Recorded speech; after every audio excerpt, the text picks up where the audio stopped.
Vous venez d'entendre un extrait de l'acte 1 de Bianca e Fernando de Bellini, successivement Récits, Cavatine et Cabalette, enregistré à Londres en janvier 1981 avec un orchestre sous la direction de Leslie Head. Le ténor était bien sûr Bruce Brewer. Dans une tessiture absolument phénoménale. Contre mi, contre fa. Mais plusieurs. Plusieurs, oui. Ça, c'est la chose qui est étonnante, parce que,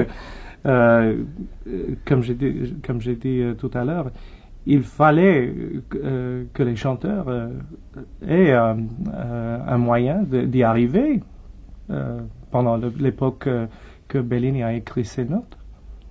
Et je me suis dit ça. Vous avez essayé de retrouver un moyen technique permettant de rechanter ces ouvrages tels qu'ils étaient écrits, sans coupure, sans transposition. Oui. Et avec qui avez-vous fait ce travail? Elle s'appelait Joséphine Lucchese, ou Giuseppina Lucchese. Elle est première génération, on dit, américaine, mais des parents siciliennes. Et elle avait une carrière aux États-Unis comme colorature soprano.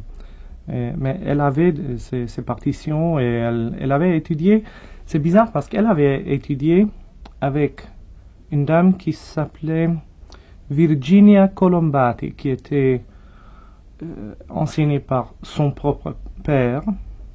Mais son père a étudié avec Rubini. Oui. Donc l'affiliation finalement a été presque continue entre Rubini et vous. Un peu, mais à travers l'Atlantique. Oui. C'était assez phénoménal parce que elle m'a dit ça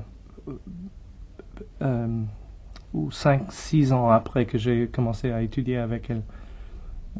C'était bien lointain du commencement de notre affaire. Oui, mais alors, vous parliez de votre professeur de première génération américaine, donc qui était italienne, et vous êtes américain. Oh oui, tout à fait. Et qu'est-ce qui vous a amené à être intéressé par la musique 18e, début 19e Comment le Texan en est arrivé là? Je ne sais pas, parce que d'abord, je pense que c'était ce professeur qui était tellement important à ma vie. Et elle m'a montré des merveilles du monde de l'opéra. Et il y avait un moyen. On a cherché.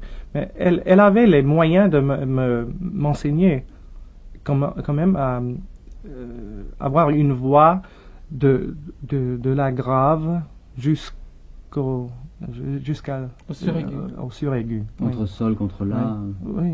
Oui. Une note assez... Mais on a fait les vocalises. Sur un plan purement technique, cela vous donne ça vous permet de produire quelle tessiture, combien d'octaves en fait? Je vocalise 4 sols. Oui. Et c'est merveilleux. Donc ça fait une tessiture de 3 octaves, parfaitement homogène. Oui. Mais j'ai aussi j'ai plus que ça, mais il n'y a rien écrit pour plus que 3 octaves.